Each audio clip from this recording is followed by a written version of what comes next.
Wu Yi says win-win. Hank Paulson says win-win. My report on the U.S.-China Strategic Economic Dialogue. Chinese stock markets continue their march into history, and some new IPOs in 3 hot sectors.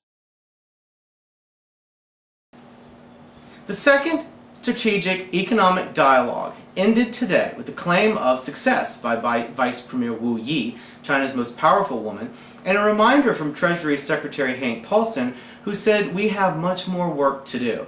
For the past 2 days, the Bush cabinet and 17 Chinese ministers attempted to hash out the big issue of the day, the USA's mammoth trade deficit with China. Dr. Henry Kissinger was on hand to muse on the historic implications of USA-China cooperation. He demonstrated this point and revealed his intellectual irrelevance by bringing up the discredited Bismarck-Wilhelmine Germany argument that in the past, in Kissinger's words, when a nation grew with the speed, determination, and scale of China, it would evoke almost inevitable competition and even conflict between itself and the traditional countries. Vice Premier Wu rightly pointed out that the trade gap with China could disappear by allowing high-tech exports. Of course, that's not possible when the USA views China through Kissinger's 1914-era eyeglasses. Meanwhile, Paulson offered only impatience at Chinese progress. As if responding to the editorial board of The Economist magazine, the bilateral talks did end with actions, however slight, on intellectual property, reducing Chinese air pollution, and some very real and substantial deals for Wall Street and American corporate boardrooms. Details of these agreements can be found at the Sinomania China ShareWatch webpage. But will there be enough treats on the table for Congress and its special interests? Doubtful. The Chinese delegation, 17 senior ministers and a horde of deal-making Chinese businessmen, are facing congressional leaders today and tomorrow, and were already subjected to torrents of abuse about Chinese currency manipulation and accusations of unfair trade practices. The U.S. Congress is convinced it can legislate a 40% appreciation of the Chinese yuan through tariffs, sanctions, and selling beef. But this approach will not work, for there will be no Plaza Accord, the 1985 agreement that forced Japan to appreciate the yen 30% and ruined the Japanese economy, most observers now believe. Unlike Japan, Washington does not control China, and the Chinese are not afraid of the United States.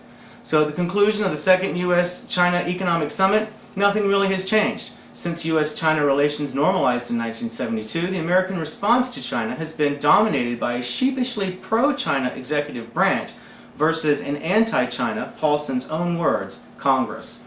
Once again, unfortunately, China relations are falling victim to American domestic political considerations. The result will be anti-free trade legislation before the end of this year and a full-blown China bashing and China baiting all 2008 as presidential candidates on both sides vie to heap blame for all America's problems not on Washington where it belongs, but on Beijing. Speaking through the ether via satellite to a confab in Madrid, former Fed Chairman Alan Greenspan lost some people money today when he roiled stock markets in New York and Tokyo with bearish comments on the booming Chinese markets. Greenspan said the boom was clearly unsustainable and predicted a dramatic contraction at some point. So we can add Greenspan's name to the growing list of prognosticators outside China who believe a crash is imminent. Tell that to the folks at the Blackstone Group.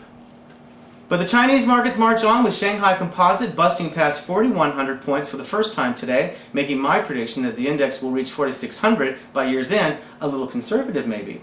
Shanghai B shares, those available to foreign investors only, were hardest hit. The B share index falling over 5% today and losing over 42 points since Monday.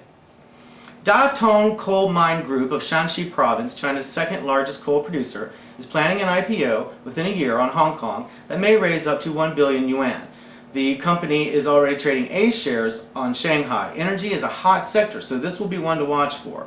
Shanghai Pudong Development Bank, part owned by Citibank, plans a $1 billion US dollar value IPO this year to improve its position among bigger Shanghai banks. The bank may sell shares domestically in Hong Kong or even Frankfurt.